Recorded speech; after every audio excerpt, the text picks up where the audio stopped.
Salut tout le monde et salut Thomas. Salut Thierry. Alors Thomas il bosse chez Timmy.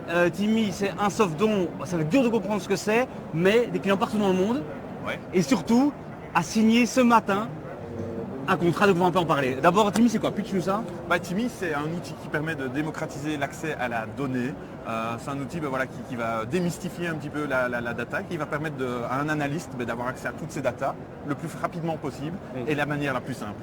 Et donc il y a plein d'utilisations. Et par exemple, j'ai un modèle qui tourne pour identifier de quel mes clients est susceptible d'avoir le diabète, tu peux intervenir, c'est ça? Oui, tout à fait. À travers une première analyse, le tout c'est d'avoir finalement comme un fichier Excel, d'avoir un maximum de données à propos des patients. Et puis nous on va identifier, on a les patients qui ont eu un diabète. Et derrière ça, on va aller chercher tous les points qui pourraient faire qu'un autre patient peut développer le diabète. Oui. Et vous traitez des données, des nombres de dingue. Et apparemment, Proximus écoute-nous, il pourrait faire tourner leur solution pour beaucoup moins cher si seulement...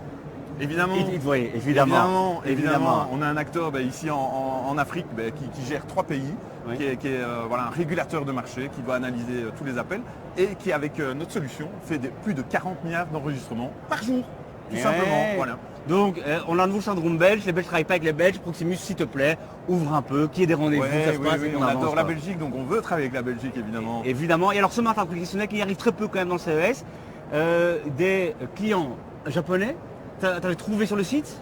Ils nous ont trouvés sur le site, ils sont venus nous rencontrer ce matin, ils avaient des questions très précises, on a pu répondre positivement à toutes leurs questions. Et le résumé de cet entretien, c'est simplement, ils se sont levés, ils nous ont demandé, envoyez-nous le contrat. Incroyable. Et des belles histoires comme ça, c'est évidemment trop bien. Mais c'est pas toujours comme ça pour l'entrepreneuriat. Chez vous non plus, quand vous avez commencé, vous avez lancé un modèle, vous étiez plein d'ambition sur ce modèle-là. La première version, c'est ça? Et ça n'a pas marché. Raconte. Notre premier outil, c'est un outil de machine learning automatisé. Alors en termes un peu plus simples, c'est un outil qui va permettre de faire des modèles prédictifs à la souris en quelques minutes. Le produit est génial et c'était un flop total. Mais voilà, il faut toujours analyser ces erreurs. Et qu'est-ce qu'on a compris? C'est en fait que les données qui étaient envoyées dans notre moteur de machine learning, qui permettait de faire les modèles prédictifs, ces données, en fait, elles n'étaient pas bien structurées, elles n'étaient pas bien cleanées, il y avait du désordre. Et donc, on a décidé de créer un outil qui vient avant et qui permet justement d'envoyer une donnée de qualité dans cet outil de modélisation. C'est ça qui fait la différence. Exactement. Ah, c'est beau ça. Écoute, très bon salon, je vois que ça t'a très bien commencé. On vous souhaite le meilleur. Évidemment, Proximus t'appelle Guillaume, vu qu'en plus tu es un peu sur la sellette, tu devrais dire tes budgets, c'est le moment de faire quelque chose de malin. On va diminuer les coûts, voilà. on va faciliter l'accès à la donnée aux analystes, on va tout accélérer. Donc c'est régler cette histoire. Évidemment. Allez, tu sais quoi, je m'engage pour eux. C'est merci Thierry.